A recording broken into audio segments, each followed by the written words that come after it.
알기 쉬운 경제 완전 정복. 가장 가까이 있는 생활 경제 뉴스. 김은경의 생생경제.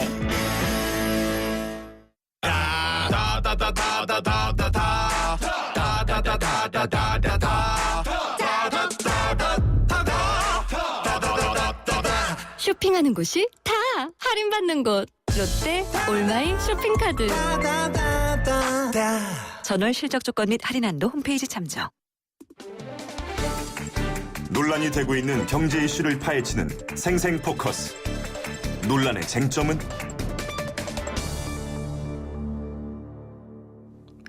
노조 반발로 무산된 임금 피크제 첫 공청회를 돌아보겠습니다. 생생경제 3부 시작합니다.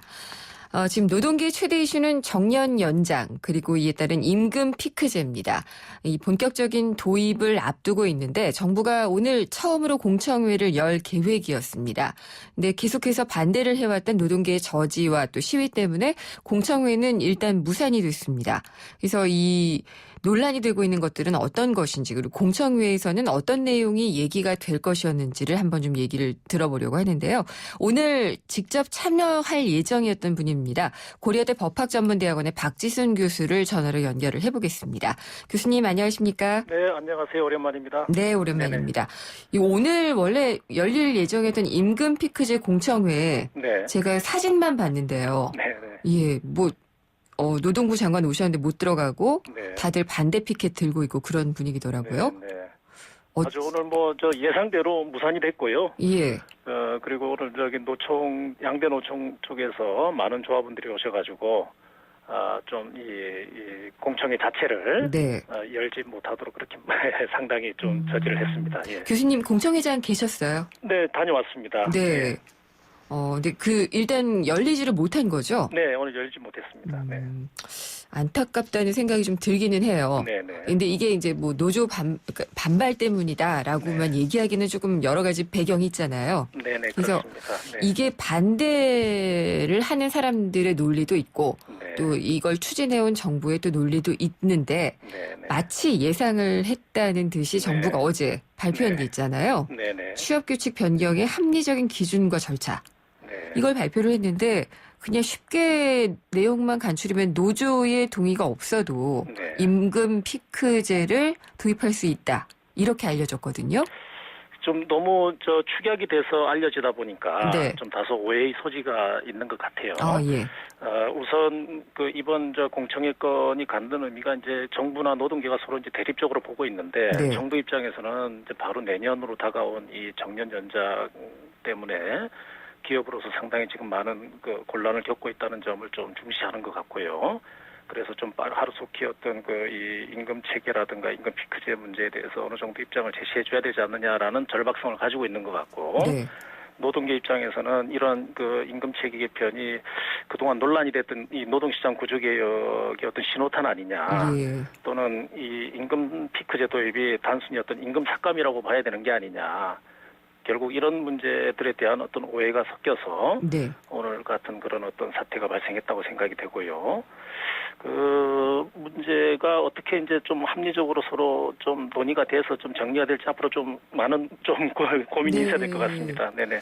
그래서 공청회가 열렸으면 더 좋았을 그렇습니다. 법했다라는 생각이 네네. 드는데요. 네네. 근데 지금 제가 드린 질문에 대해서는 네. 이게 너무 축약이 됐다라고 말씀하신 네네네. 게 바로 이 노조의 동의 없이 임금 피크제를 도입할 수 있다라고 하면은 예. 마치 이게 통상임금 도입될 때 문제처럼요. 그렇죠. 예.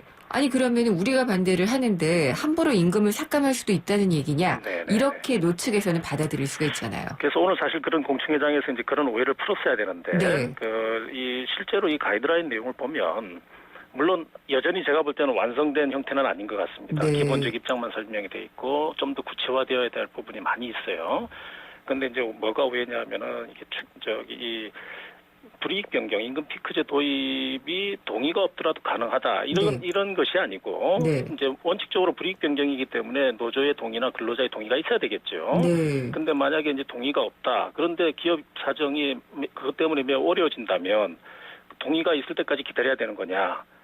그렇지 않고 이럴 경우에 기업 사정이 너무나 힘들다면은 어떤 경우에는 동의가 없더라도 예외적으로 이 임금 피크제 도입이 가능한 경우도 있을 수 있지 않겠느냐. 네. 우리 대법원에서는 이제 그런 경우에 사회 통념성 합리성이 있으면은 동의가 없더라도 매우 아주 이례적이지만 예외적으로 이 불이익 변경이 가능하다라는 네. 점을 밝혔거든요. 그러니까 취업 규칙 불이익의 변경을 말씀을 네네. 하시는 거죠. 그렇죠. 예. 그래서 이제 그렇다면 이제 따져봐야 될 게 뭐냐면 어느 정도의 사회 통념성 합리성이 있어야 이 불이익 변경이 노조 측의 동의가 없더라도 가능한 거냐. 그러니까 그 부분이 애매해요. 그렇죠. 이게 이제 예. 가장 핵심적인 테마였는데 네. 이걸 좀 더 우리가 노사가 서로 좀 머리를 맞대고 고민해야 될 부분이라고 저는 생각을 해요. 그런데 오늘 이제 그런 논의가 안 된 거죠. 사회 통념상 합리성. 네, 이 정말 어렵거든요. 어렵죠. 예. 우리 대법원에서 그동안에 이제 사실 우리 근로기준법에는 명확히 불이익 변경을 취업 규칙을 불이익 변경을 할 때는 노조나 근로자 측의 동의를 받아라 이렇게 명시되어 있습니다. 그렇죠. 그런데 이제 우리 대법원에서는 전통적으로 그런 경우 동의를 하지 않는 경우를 할지라도 이게 이제 노사가 이제 서로 이해관계가 다르거나 입장이 달라서 이제 그렇게 된 건데 기업의 어떤 그런 그 불이익 변경의 필요성이 상당히 강하다면 크다면 그런 경우에 이제 결과적으로 고용 불안이 초래되고 인건비 증가되고 인력 운용이 경직화되고 하면 그게 결국 다시 또 근로자한테 부메랑 효과가 오지 않습니까? 네. 따라서 이러한 경우에는 아주 예외적으로 사회 통념적으로 과연 그러한 변경이 어느 정도 수긍할 수 있는 거냐. 근데 그런 걸 따져서 이제 예. 예외적으로 인정한다는 법리가 있긴 있습니다. 근데 교수님, 네. 이게요. 네. 그러니까 저도 아무래도 이제 고용되어 있는 고용인의 그렇죠. 입장에서 네네. 생각을 많이 하게 되는 것 같기는 한데 그렇습니다. 네. 문을 열어주면은요. 네. 물살이 들어오려다가 그냥 확 밀어닥치는 경우가 있잖아요. 그렇죠. 이런 여지를 남겨두는 것이 네. 굉장히 위험할 수도 있다는 생각이 들기는 해요. 그렇기 때문에 이걸 사실은 가이드라인이라는 형태로 하는 게 바로 이제 그런 이유인데요. 예. 뭐 가이드라인 자체는 강제성이 없잖아요. 이건 법률이 아니기 때문에. 네. 그러니까 이제 어차피 최종적으로 판단하는 거는 법원입니다. 법원에서 현행법의 어떤 그 원칙과 그리고 이 불이익 변경이 어느 정도 불가피하고 부득이한가. 네. 이것을 이제 제3자의 시각에서 사회 전체적인 시각에서 당 부당을 따지거든요. 근데 이 법원에서는 자칫 잘못하다가 지금 우리 앵커 말씀하신 대로 이걸 만약에 아주 너무 넓혀버리면 네. 그러면 이 모든 사용자 측의 어떤 불합리한 변경까지도 다 허용될 수 있는 거 아니냐. 네. 그런 규제를 이제 사법부에 맡기는 거죠. 근데 이게 다 법리적인 판단까지 가야지 되는 걸까요? 아마도 불이익 변경이 좀 이번에 이제 정부에서 가이드라인을 낸다 하더라도 예. 그게 동의하지 않는 그 근로자들이 많이 있지 않겠습니까? 아무래도요. 통상이 그렇게 되면 결국 그 기업이 아무리 이제 가이드라인에 따라 가지고 불이익 변경을 한다 하더라도 네. 결국 근로자가 거기에 동의하지 않는다면 법원에 그 효력을 다투겠죠. 특히나 노조가 없는 기업들이 상당히 많아요. 거의 90%거든요. 그렇습니다. 우리 조직률이 10%밖에 되지 않기 때문에 네. 그 위력이 상당히 크다고 봐야 되겠죠. 이번 가이드라인은. 그래서 이제 그래요? 이게 네. 그 법원으로 이제 법적 분쟁이 연결될 수밖에 없다고 보는데 네. 그런 상황이 초래됐을 때 이제 법원에서 신속하게 어떤 자신의 입장 내지 어떤 이 판단을 좀 빨리 제시해주고 거기에 대해서 어느 정도 좀 기준이랄까 네. 이런 것들을 좀 또 정리해줘야 될 역할이 또 결국은 법원으로 넘어가는 것이죠. 법원에 안 가고 조금 네. 더 상세하게 추가 설명을 넣거나 그렇게 할 수는 없는 건가요? 아마도 정부가 해야 할 최선의 역할은 바로 그 점이라고 저는 생각을 합니다. 예. 그러니까 단순히 임금 피크제를 도입한다 안 한다 이게 중요한 것이 아니고 근로자가 지금 굉장히 우려하는 것은 뭐냐면 임금은 임금대로 삭감되고 네. 나중에 정년은 또 전에 정년대로 명예퇴직되거나 뭐 또 예. 구조조정되거나 이러면은 결국은 손해보는 건 근로자가 아니냐. 그렇죠. 이제 이런 우려를 하고 있는데 결국 이 임금 피크제의 취지가 고용 보장과 고용 안정이 이루어진다라는 전제가 있어야 되거든요. 네. 그래서 정년까지는 이 근로자가 이 새로운 근로 조건 하에서 근로 환경 하에서 정년까지 고용이 보장된다는 것에 대한 하나의 반대급부로 그렇다면 내가 재정적인 어떤 부담을 사용자의 재정적 부담을 내가 좀 일부 덜어주겠다. 네. 이게 서로 선순환이 되지 이게 서로 윈윈 돼야 되는 거 아니겠어요? 이런 모델을 만들어줘야 된다는 거죠. 그러면은 박 교수님 오늘 노측에서는 대화를 안 하려고 한 걸까요? 아니면은 그러니까 지금으로선 제가 볼 때는 서로 신뢰가 없는 것 같아요. 신뢰. 그러니까 이게 예. 정부가 하는 있다는 것에 대해서 일단 의구심을 가지고 이렇게 보기 때문에 일단 대화를 하기에는 마땅치 않은 정도로 가져왔다라는. 그러니까 오늘 같은 예. 경우는 사실 어떻게 보면은 사전에 예. 어떤 내용으로 할 것이고 또 어떤 방향으로 앞으로 우리가 추진하겠다라는 것이 좀 서로 의견들이 좀 주고받고 해야 그러니까요. 예. 그런 부분에서 우리가 어떤 의견을 개진하겠다 이렇게 돼야 되는데 예. 좀 이런 어떤 지금 이 노사정 대화가 결렬된 이후로 지금 지난번에 우리 3월 말 4월 초에 그렇죠? 이후로 지금 이 대화가 이루어지지 않다 보니 이런 어떤 그 필요한 물밑 대화가 지금 없는 것 같아요. 네. 그래서 이게 지금 어떤 정책이나 정부가 추진하는 것의 진정성을 우리가 확보하려면 네. 또 그걸 이해시키려면 결국 가장 중요한 것은 노사 간의 상호 신뢰다. 어떻게 이 신뢰를 확보할 예. 것인지가 지금 사실 뭐 가장 중요한 핵심 문제가 아닐까 싶습니다. 신뢰를 하기 위해서는 대화가 필요하고. 그렇습니다. 예, 네, 대화가 일단 지금 안 되고 있는 건 또 신뢰가 없기 때문이고 서로 악순환이죠. 물고 물리는 그런 얘기인데요. 예, 그래서 좀 답답한 측면이 있는데요. 네. 예, 그러니까 정부가 던질 때도 조금 더 구체적으로 던져줬으면 하는 그런 아쉬움이 남아 있고 예, 또 그래도 대화를 해봤으면 하는 아쉬움도 역시 남아 있는 것 같습니다. 그렇습니다. 네, 오늘 말씀 잘 들었습니다. 네. 감사합니다. 네, 감사합니다. 고려대 법학전문대학원의 박지순 교수였습니다. 차우가 같네. 차우가 같아. 2588 대리운전입니다. 기사님 빨리 보내달라고요. 고객님 그럼 제가 갈까요? 제가 누구냐고요? 저 2588 대리운전 홍대동 김수미예요. 어머 고객님 많이 당황하셨어요? 차우르 정렬 2588 톡톡톡톡 톡톡톡톡. 이 음악은 김치가 맛있어질 때 나는 유산균 소리로 만든 운명 교향곡입니다.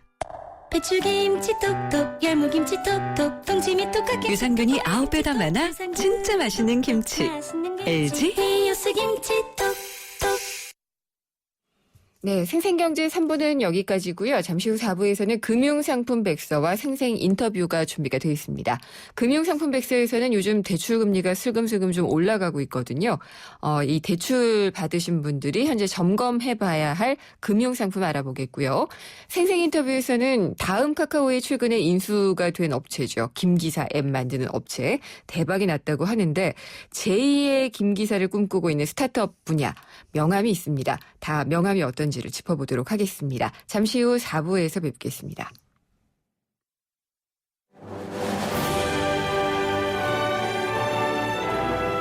(2015년) 올 여름 영국 옥스퍼드에서 개최되는 국내 유일한 영어 캠프를 만나보세요. YTN 라디오가 주최하는 옥스퍼드 영어 캠프는 자녀들의 영어 실력을 한 단계 끌어올려드립니다. 캠프가 끝난 뒤에는 서유럽 투어의 기회도 누리실 수 있습니다. 영국 옥스퍼드에서 체험하는 YTN 옥스퍼드 영어 캠프. 자세한 문의는 웹사이트 ytncamp.com이나 02-723-0550에서 확인하실 수 있습니다.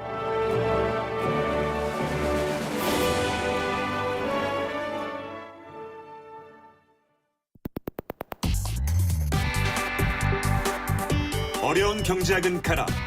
귀에 쏙쏙 들어오는 김인경의 생생경제.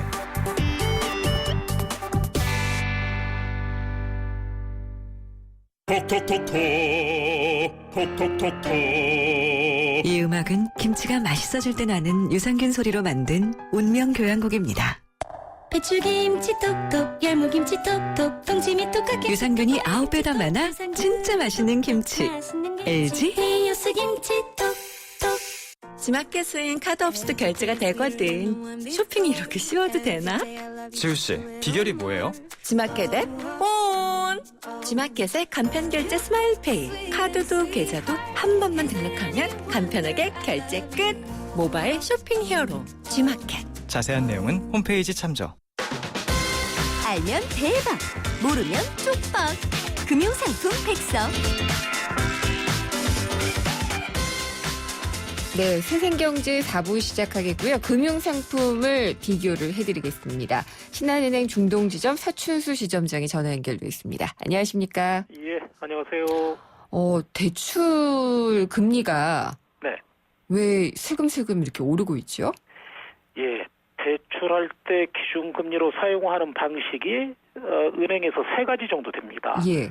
양도성 예금 증서 91일, 흔히 CD라고 네. 표현을 하는데요. 이 CD 금리는 개인들이 신용대출 받을 때 기준금리로 사용을 합니다. 네. 그런데 이 CD 금리는 거의 변동이 없고요. 이제 남은 두 가지가 주택을 구입하거나 소유한 주택을 담보로 대출받을 때 흔히 사용하는 방식인데요. 코픽스 금리가 있고요. 네. 금융채 5년 금리가 있습니다. 그런데 코픽스 금리는 매달 15일에 발표를 하는데 5월 금리가 사상 최저치입니다. 네.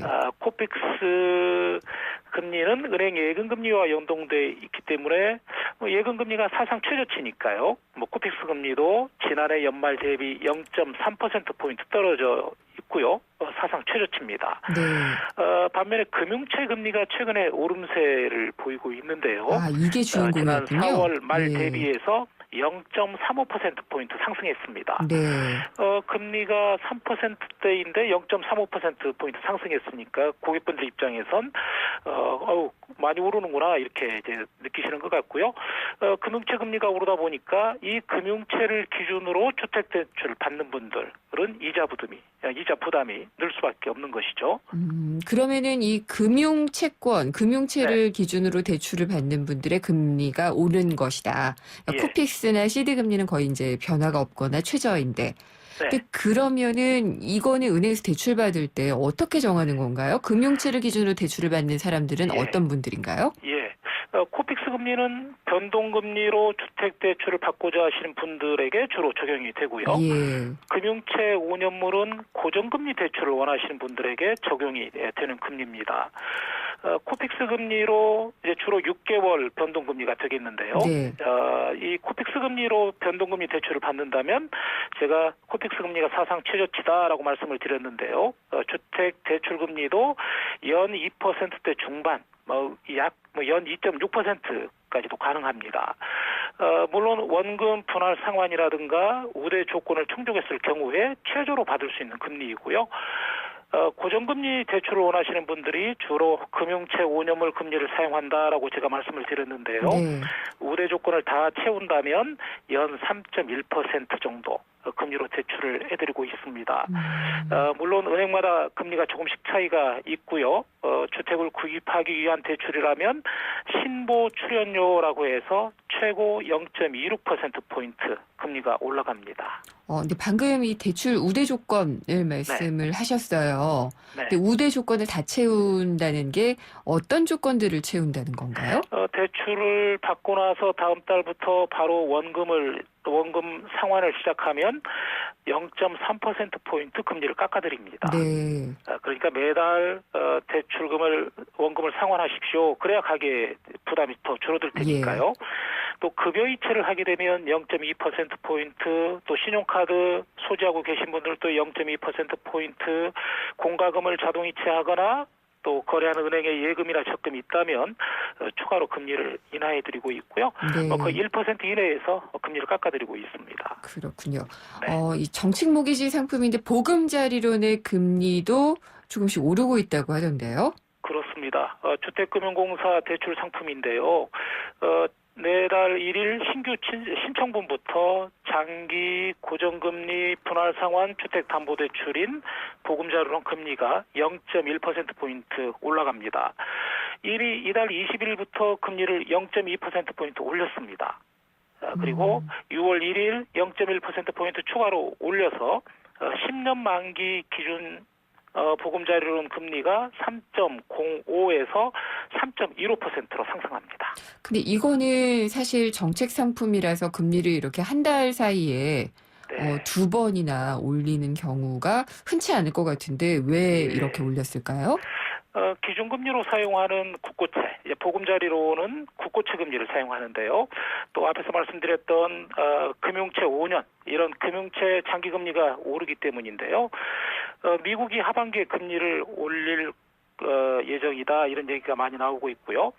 우리나라 기준금리가 1.75인데 얼마 전만 하더라도 한 차례 정도 더 떨어뜨리지 않을까, 이런 기대 심리가 있었는데요. 네. 최근에 미국의 금리 인상 얘기가 본격화되면서 기준금리를 더 떨어뜨리는 것이 쉽지 않을 거야, 이런 분위기 탓이지 않을까 뭐 예. 이런 생각을 해봅니다. 그렇군요.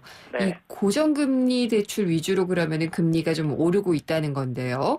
근데 네. 고객들이 원하는 그 상품들은 그동안에는 계속 저금리였기 때문에 변동금리였을 것 같거든요. 예. 근데 지금은 어떤가요? 예. 변동금리가 아직도 70% 정도 됩니다. 네. 얼마 전에 정부가 안심 전환대출을 하고 해서 고정금리로 많이 바꿔드렸는데요. 그렇죠. 아직도 변동금리가 전체 대출금의 70% 정도 차지합니다. 그런데 요즘에 은행을 방문하시는 대출 고객분들은 대부분 금리가 거의 바닥 수준에 근접했다 이런 생각들을 하시는 것 같습니다. 예. 그래서 고정금리 대출을 주로 찾고 계시고요. 그런데 고정금리 대출 금리가 최근에 오르니까 변동금리와 0.5%포인트 정도 금리가 더 낮은 변동금리로 마음을 바꾸시는 분들이 계십니다. 미국이 금리를 올린다 해도 우리나라 금리 상승으로 곧바로 이어지지는 않을 것, 뭐 이런 생각을 하시는 것 같습니다. 은행에서는 어떤 거 권해주세요? 예. 향후 시장 금리가 추가로 하락할 수는 있겠지만 지금 정도의 고정금리 수준이라면 연 3%대 초반이니까요. 고정금리를 우선해서 추천해 드립니다. 네. 고정금리를 이용하시다가 이후에 대출금리가 추가로 하락한다면 이제 3년이 지나면 중도상환 수수료가 없으니까요. 언제든지 갈아탈 수가 있겠고요. 물론 대출 기간이 소액이고 3년 이내, 5년 이내 단기 대출이라면 코픽스 기준금리가 2%대 중반 정도 하니까 변동금리가 좀 유리하지 않을까 싶어서 네. 단기 소액 대출자들은 저희들이 변동금리도 추천을 해드리고 있습니다. 그러면은 변동금리를 선택을 했다가 3년 지나면은 이분들도 다 바꿀 수 있는 거 아닌가요? 예, 그렇습니다. 고정금리든 변동금리든 3년이 지나면 중도상환 수수료 없이 언제든지 갈아탈 수가 있고요. 문제는 이제 앞으로 미국이 금리를 올리면 우리나라도 시차를 두고 금리를 올릴 가능성이 높을 텐데요. 네. 변동금리 받은 분들이 심리적으로 매우 불안해하시는 것 같습니다. 이런 정서적인 측면까지 감안해서 저희들은 고정금리 대출을 우선해서 추천해드리고 있습니다. 그렇군요. 그러면 이미 변동금리로 대출을 받은 분들은 어떻게 해야 될까요? 고정금리로 좀 갈아타는 게 좋을까요? 예, 앞으로 금리가 오를 수도 있고 물론 예상과 반대로 떨어질 수도 있겠습니다만 네. 대출 기간이 5년 이상이라면 고정금리가 어떨까 싶습니다.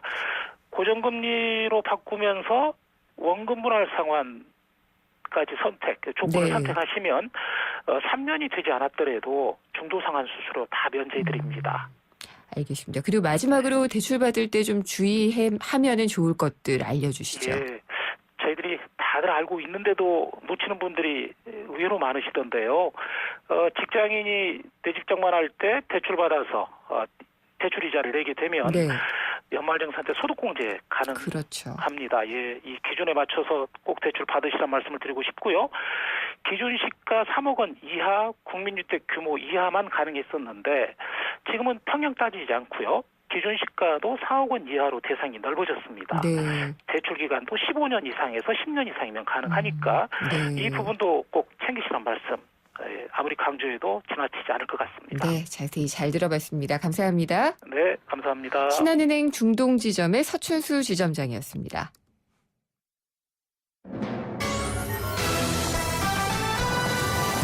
경제 뉴스의 진실과 오류, 생생경제가 떴다.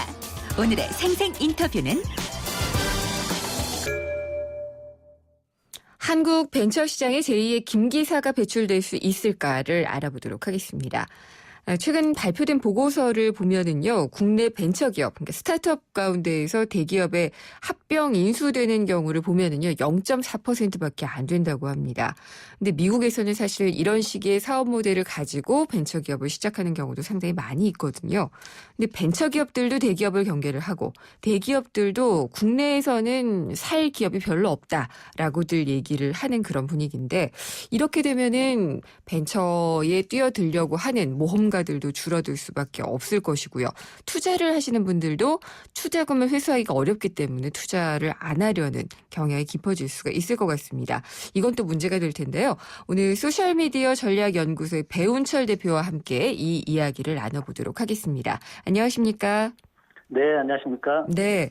얼마 전에 김기사 앱으로 유명한 로겐올인가요? 이름이요? 기업 네, 이름이? 로겐올입니다. 예, 네. 여기가 다음 카카오의 626억의 인수가 되잖아요. 네네. 뭐 싸다 비싸다 얘기들 많은데 저는 대박은 대박이다라는 생각은 들더라고요. 네네. 예. 그렇죠, 예. 흔치는 않죠, 이런 게. 지금 최근에 이제 인수합병 관련된 건 중에서 국내에서는 이제 좀 주목할 만한 규모의 네. 인수합병 건이었고요. 뭐, 많은 분들이 이제 또 이 인수 가격에 대해서 뭐 말씀하신 대로 싸다, 뭐 더 비싸다 이렇게 얘기를 하고 있는데 실제적으로 이제 뭐 제 개인적으로는 이 기업 가치가 현재 상황도 그러하겠지만 다음 카카오가 이제 카카오 택시라는 걸 런칭을 하면서 네.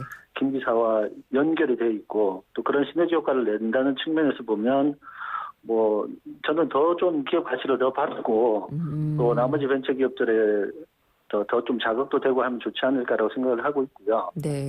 그리고 해외 같은 경우는 현재 노키아가 가지고 있는 히어라고 하는 그 지도 서비스가 있는데 이 노키아가 가지고 있는 지도 서비스를 그 자동차 시장 포함해서 IT 기업들에서 활용하기 위해 가지고 뭐 상당히 지금 많이 눈치를 보면서 인수합병에 뛰어들어 있거든요. 네.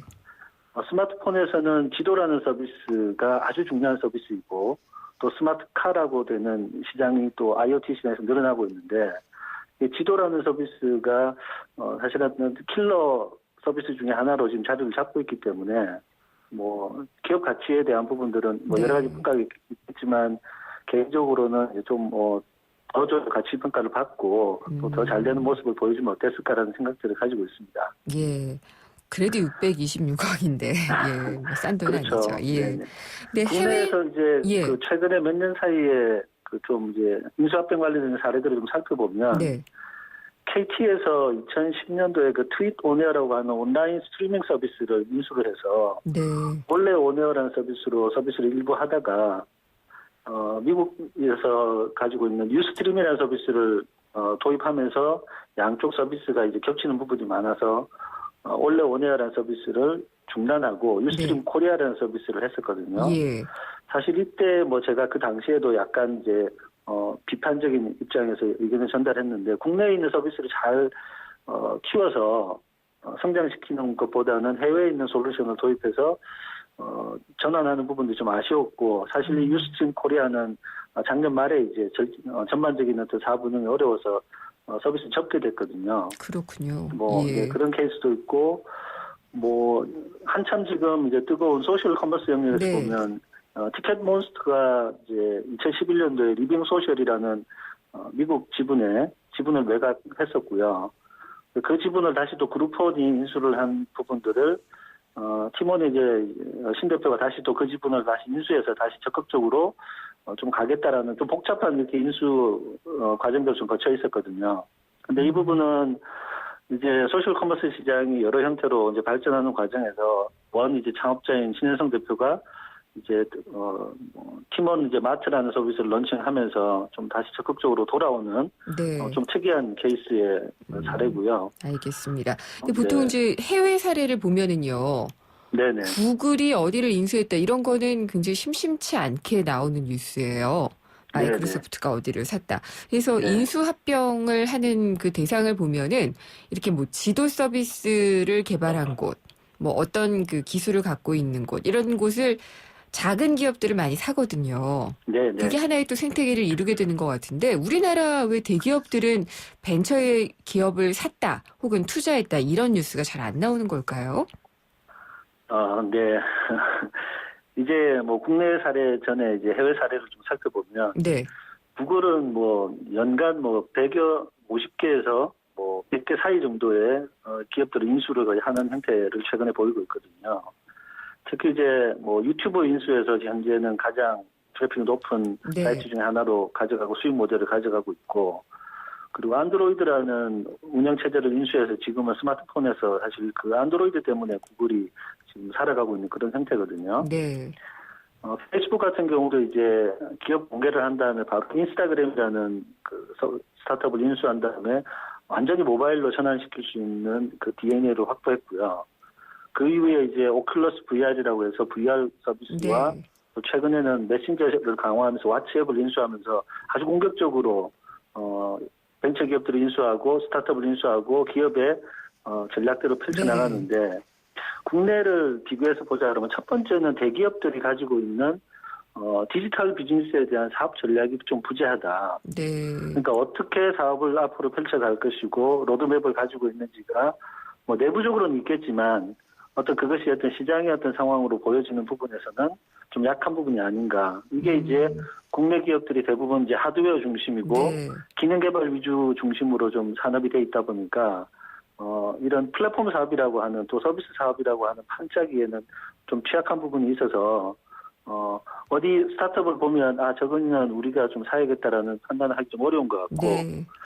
또 인력 수급의 문제에 있어 가지고는 뭐 스타트업에서 있던 인력들이 뭐 통계적으로 더 따져보면 뭐 알 수 있겠지만 대기업으로 이전했을 때 뭐 스타트업에서 힘들게 지내다가 대기업으로 그 사람이 취업을 바꾸더라도 그 사람에 대한 어떤 스타트업에서 지적 재산권이나 인적 자원들을 보호할 수 있는 그런 장치들이 거의 없거든요. 알겠습니다. 네네. 그러면은 어쨌든 해외에 비해서 우리가 이러한 한계를 가지고 대기업이 인수합병을 해주는 형식의 벤처 생태계가 잘 안 이루어지고 있다는 건데요. 네. 창업하기는 정부의 지원이 더 많아졌기 때문에 조금 더 쉬워졌다는 얘기가 있는데 이게 창업 이후에 투자했던 네. 사람들도 투자금을 회수할 수 있는 엑시트라고 보통 얘기를 하잖아요. 네네. 네. 그게 참 어려운 상황이다라고 얘기를 하거든요. 네네. 예, 어떻게 보시는지요? 뭐 저는 이제 정부의 창업 지원 정책이 긍정적인 측면도 있고 네. 또 다소 또 좀 비판적으로 봐야 되는 측면이 있는데 이게 이제 취업률에 대한 부분들을 뭐 보전하기 위한 방법으로 창업을 유도하는 부분들이 사실 상당히 많이 있고요. 창업 자체를 지원하기 위한 제도적인 보완들이 좀 많이 돼야 되는데 네. 그 부분은 뭐 다음에 기회가 되면 얘기하겠지만 창업을 하고 나면 이 창업에 있는 기업들이 어느 정도 경쟁력을 가질 수 있는 상태가 돼야 되는데 지금은 창업 자체를 붕잉시키고 뭐 활성화시키는 것 이외에 창업된 기업이 자생적으로 성장할 수 있는 부분까지 가는 데는 우리나라 자체가 네. 어느 정도의 지금 과도기를 거쳐야지 되지 않을까라는 생각이고 저는 그 과도기를 거쳐간다고 좀 보고 있거든요. 알겠습니다. 네. 그리고 또 이제 엑시트 그러면은 돈을 다시 빼내가는 것, 그러니까 먹튀다라는 인식들도 많지 않나요? 한국의 전통적인 기업들이 이제 동양적인 문화나 이런 쪽이 있다 보니까 뭐 평생 직장이라는 예전에 그런 마인드들이 되게 많이 네. 있지 않습니까? 네. 그래서 기업을 사고 파는 거에 대해서 아직도 좀 어색해하고 좀 부정적인 시각이 많은데 미국은 실리콘밸리에서 회사를 만드는 이유가 더 큰 기업의 회사를 넘기기 위해서 네, 키우는 그렇죠. 것이 아주 자연스러운 기업 문화로 돼 있거든요. 예.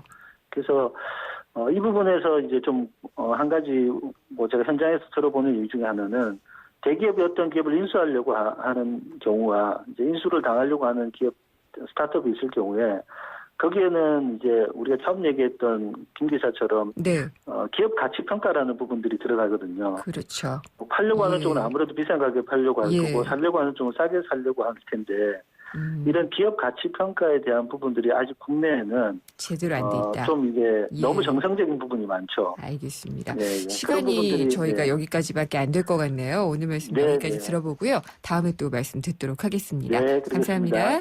네, 고맙습니다. 배운철 소셜미디어 전략연구소 대표였습니다.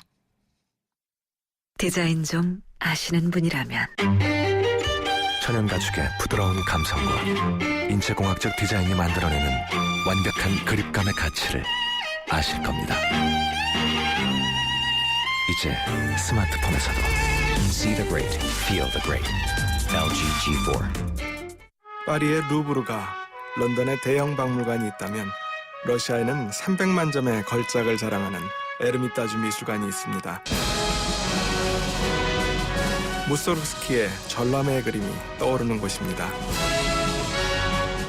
대한항공 러시아 4개 도시 운항. Korean Air. 오늘도 하품하다 하루가 다 갔어. 착한 활력이 필요해. 기운이 뿅 생겨났어. 활력이 슝슝 생겨났어. 착한 활력 비타민으로 채워주세요. 착한 드링크 비타오백. 네, 오늘 생생경제는 여기까지입니다. 오늘 의견 주신 청취자분들께 선물 드리는데 앤디 워홀 라이브전 티켓 당첨자는 2375님 외 한 분이고요. 제작진이 연락을 드리겠습니다. 그리고 내일 금요일인데요. 최근 관심이 급증하고 있는 임대주택. 이걸 활성화할 수 있는 방안은 늘 내놓고는 있습니다만 모자랍니다. 전월세난에 대안이 될 수는 있는지 한번 짚어보도록 하겠습니다. 내일 금요 기획입니다. 내일 뵙도록 하겠습니다. 김은경이었습니다.